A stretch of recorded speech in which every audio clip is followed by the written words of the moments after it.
go Super Saiyan on semen retention, guys. Welcome back. It's day 7, which means I'm finally back at base. On base level chi. Not no power-ups yet, no Kaioken, but at least I'm back at base. Technically, according to those studies that I barely trust. This is when the first T spike happens, the first testosterone spike. And my motivations are not slipping at all, not in the slightest. And I think it's probably due to this video series. This is definitely a big reason.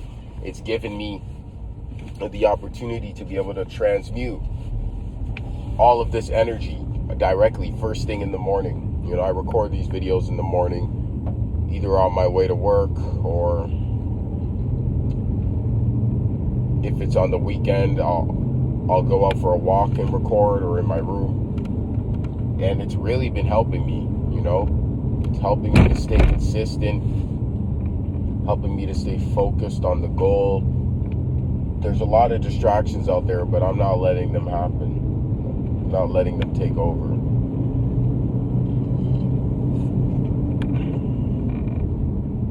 Semen retention is going to give you the confidence it's going to give you the confidence you need to speak about whatever is necessary and what you're meant to be speaking about.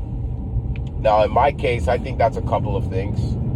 This channel is going to go through a couple evolutions over the course of me recording. I know that for a fact. Right now, it's important that I discuss the semen retention journey because I need you guys to become aware of how powerful it is.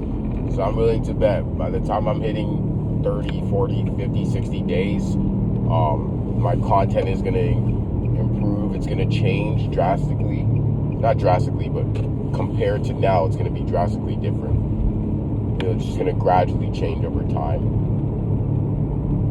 Videos are going to be more in depth. But the one thing I'm always going to talk about is my Lord and Savior, the man who helped me. The only man who really helped me.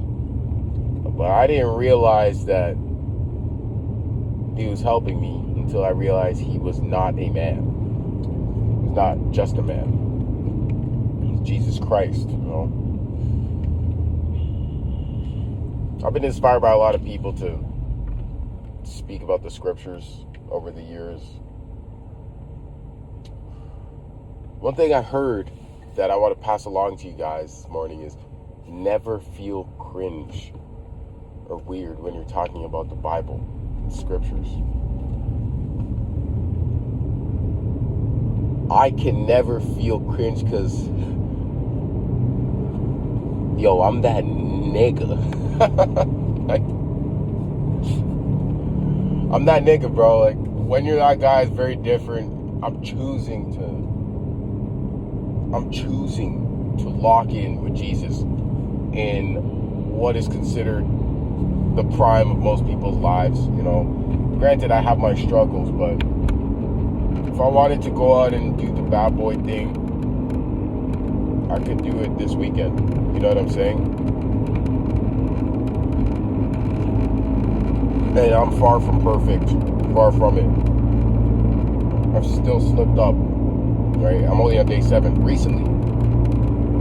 But what's important is we stay in the fight.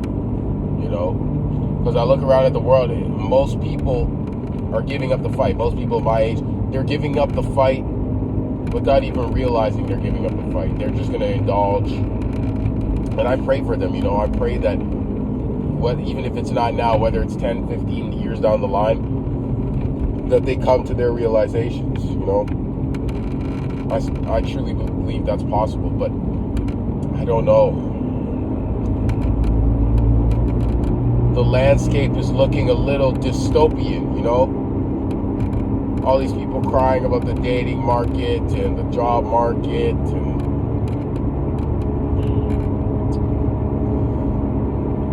they can't go out and socialize. Anxiety, COVID gave them anxiety and all that. It all screams dystopia. And because I am not a nihilist, that can only mean one thing. The worse it gets, the closer we get to the coming of Christ. So I got to be ready. You got to be ready. We all got to be ready. And the only way to really be ready is to get locked in with God, you know. Just take your chance and get locked in. Man, like, this dystopia doesn't have that much to offer, man. But on the flip side, I understand that some people need to experience these things in order to understand that there's nothing really there, you know. I had to experience a lot of things. I had to go through some stuff. I had to date some girls, right?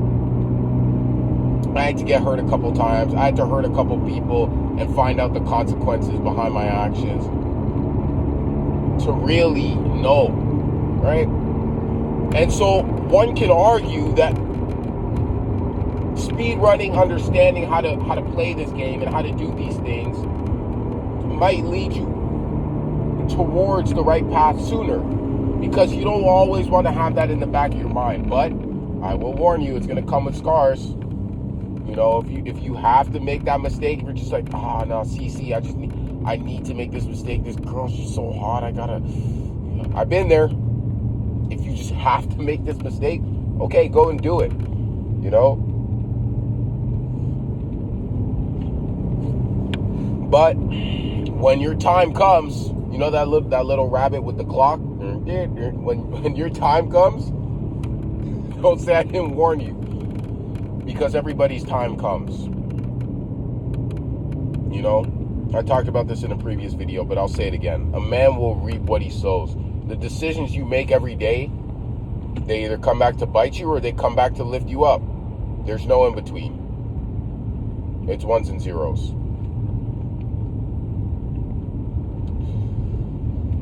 So with that information in mind, if you still want to go and, you know, farm EXP, I don't even blame you, because I had that information on a surface level. I knew surface level what would happen. But one thing that semen retention does give you is it gives you the psychological X-ray vision to watch it happen in real time. You know?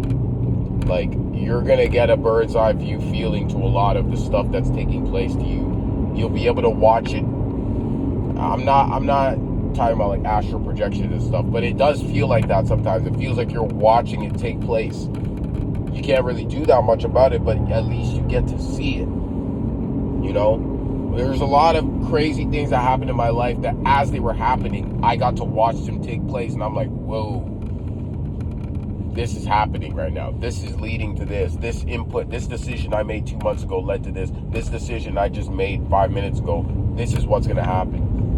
I'm not saying I have foresight, but low-key I did when I was high on SR and charging up astral flames.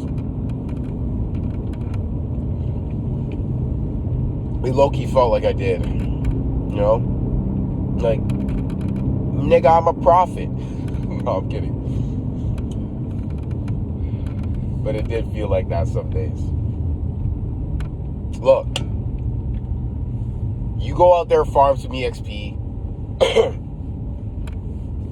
You can't go your whole life without understanding girls, right? Go understand these ladies. Understand how to deal, because eventually, you know, if you're a man of God, eventually you're going to find a woman of God. And you got to be able to lead her, right? You might have some scars on your back. You might have some whiplashes on your back. But so did our master. Our master had to take 40 lashes to the back before he was hung up for all of man to see. He was hung up and pierced. Right?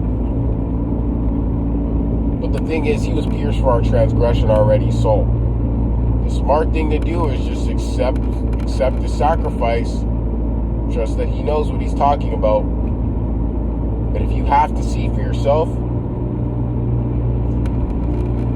then go out there and find out. One thing I will say is, if you do semen retention, you're a Saiyan. There's no ifs, ands, buts about it. If you do SR, you are a Super Saiyan, or you're on your way there. I'm on my way back to Super Saiyan, or up to Super Saiyan. I wouldn't say I've ever hit Super Saiyan. I'd say that my peak point was like I was hitting Kaioken times 10 or Kaioken times 20 sometimes, right? But, Kaioken comes with the body damage. But from that body damage, we get a Zenkai boost. So go out there, farm some EXP, get a couple Zenkai boosts, and report back to base. That's how I'm feeling on day 7. We going hard, and we go for day 8.